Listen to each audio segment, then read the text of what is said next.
What's up, guys? Welcome to the bass spinning rod part 4. Today we're gonna finish this rod up.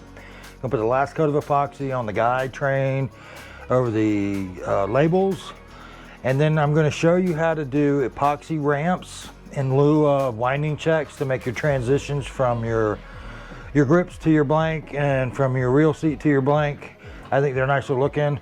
We're actually gonna do some marbling mud in these ramps, so it's going to give it a different color. This is going to be fun, so stick around.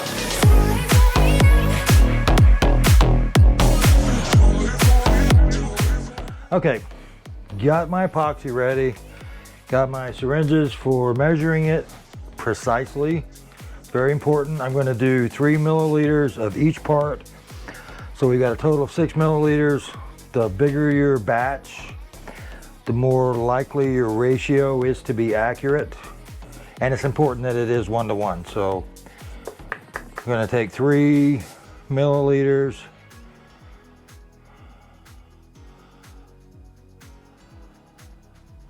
there we go,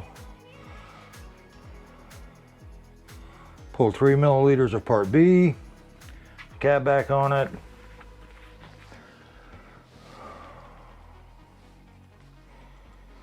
Going to pull 3 milliliters of part A.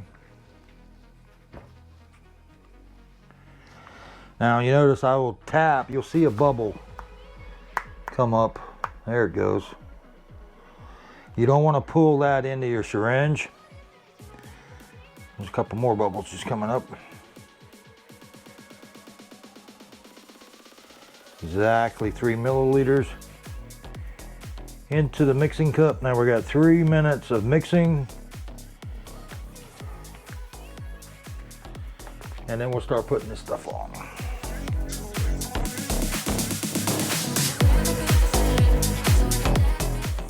All right, that's 3-ish minutes. When I put them in the mixing cup, they were clear. When you first start mixing, they turn really opaque and get streaky. And then as you get it thoroughly mixed, you wind up with clear again. So as I did the first time, we're going to put it on and scrape it right back off, because you don't need much epoxy. Most of the threads, there's still a little bit of thread you can see, but there's not much. So we're going to wipe it on. I'll put it on all of them here real quick. I'll work these 4 real quick here.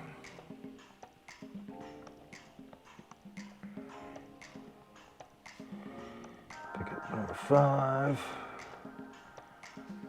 And all I'm doing is putting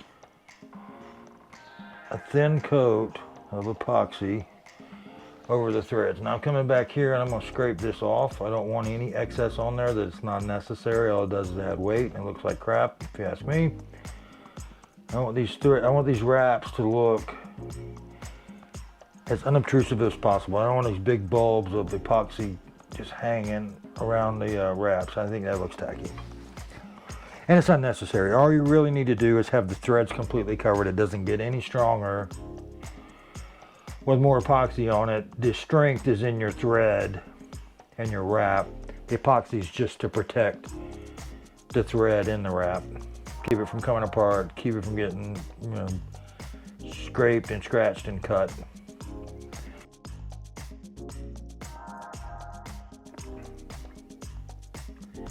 I'll knock these out real quick and then we will come back.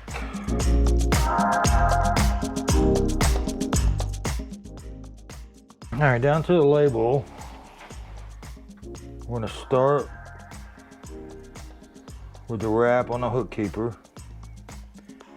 Get a nice smooth coat on that. We're going to come out to the end of where our label epoxy is and put a nice neat end on that one.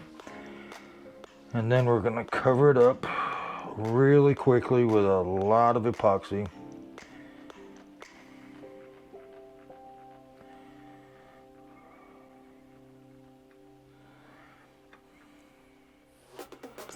And then I'm going to spread it evenly, scraping the excess off.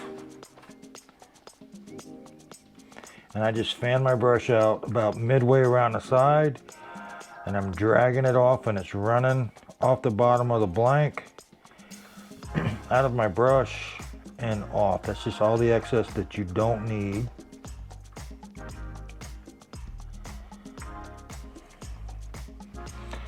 Got that done. Now that leaves ridges that go around the blank, but if you will take your brush and very lightly tip, just with the tip, spread it down the blank, that leaves the brush marks running from the tip to the butt, and those will smooth out on the dryer as the blank turns.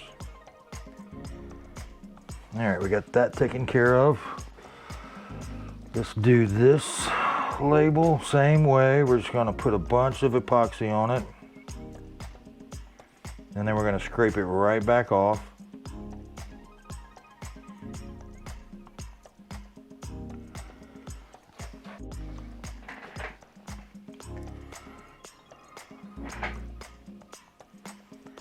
Okay, now we're just going to scrape it all back off.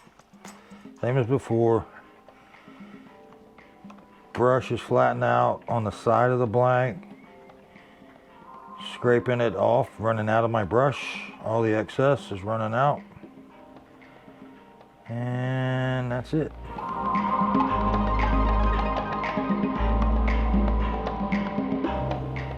Like before, we're just the brush strokes, the brush marks are running down the blank, and those will disappear as the blank turns on the dryer. Now, this is where it gets tricky.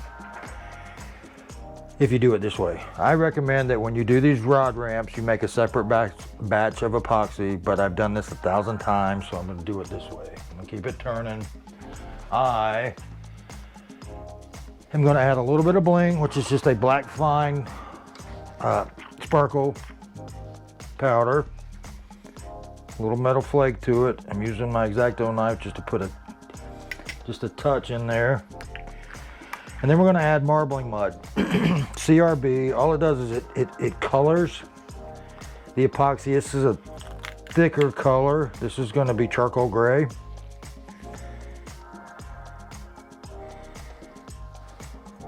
That's a little more silver than I would like it to be. We're gonna add a little bit of that. Now you can use tester paints like the model paint stuff. I don't. I have some, I don't use it very often. That was going to be a little too silvery for me. I'm going to add some charcoal black to it.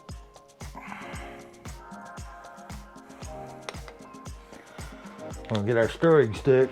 Now, I'm not too worried about the time on this. You want your epoxy to be thicker when you're trying this technique. Now, you need to practice this a bunch before you try it on a rod you're interested in fishing forever. Because it's tough. Once you get, it's a timing thing though. It's not difficult. It's just you have to have your epoxy at the right consistency as it's starting to set. Now what I've got here is I've got this really cool swirl of color. It's gray, black. It's going to look great on the blank. But it's still a little thin to try to do the ramps. So we're gonna let this thicken up a little more. Now I will do this, usually I do the epoxying of the wraps just on an open stand, or it's on my wrapper, but I have the power is off, it's just free spinning. But when I get to do these, I'm going to turn it on to the dry mode, which is just the same as your dryer. When you mix epoxy and you're doing your wraps, you've got probably 5 to 7 minutes. I'm really good at this, so it takes me about 2.5 minutes to do them. When you do, I don't know, 900 or so, you can do them in 2.5 minutes as well. In the beginning, take your time. Your epoxy may get too thick before you finish, that's fine. Throw it away, start again. Just mix up another batch for what you don't have finished. It is not a race. All right, so we're starting to get there. You can see how the epoxy still runs off the stick, but it's starting to thicken up a little bit. And you want this to really start to thicken up. Now this is where it gets critical time-wise, because you're only going to have a couple minutes from the time it is perfect for doing this to the time that it's set. You really can't do anything else with it. Now it's still dripping, but it's holding. So we're going to start. Now with the epoxy ramps, what I do is I'm going to just use the paintbrush to deliver the epoxy. I'm not actually putting it on the blank. I'm letting it drip and run. Now you can see this one, I got one drop on there. It's starting to run around the blank. I'm going to start adding a few more.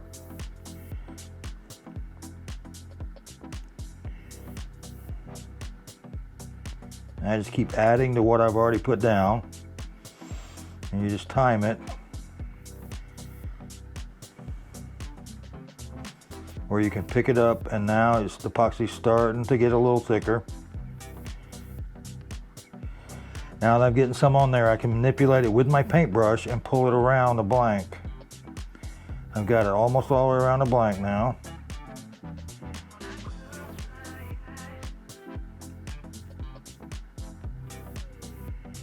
Need just a hair more. I'll pull it all the way around. And that is one epoxy ramp. Let's get this back one done.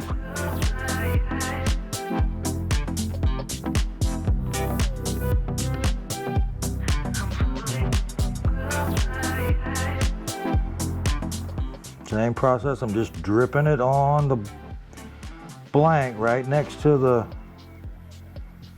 EVA grip and having it bridge between the grip and the blank.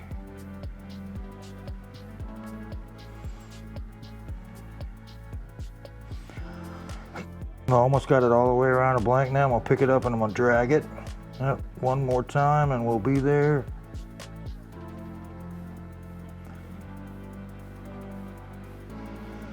Still got a small hole.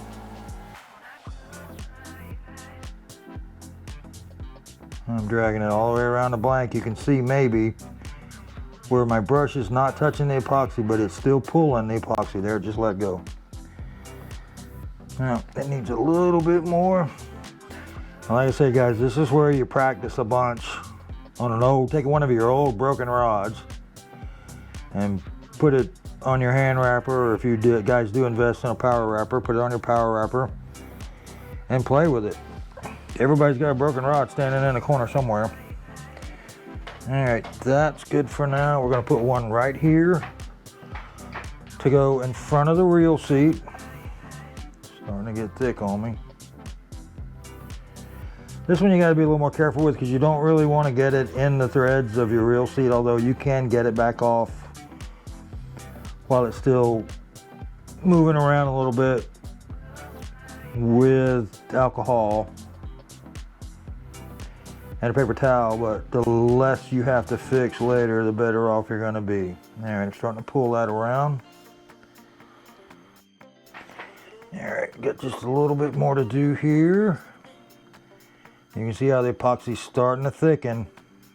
Got a few more minutes before this batch is done with. And I'm gonna pull it around.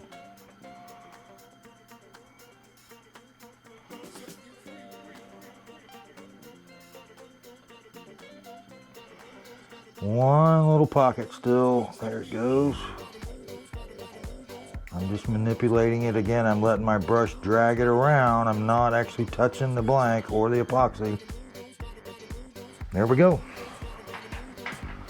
This one still needs a touch.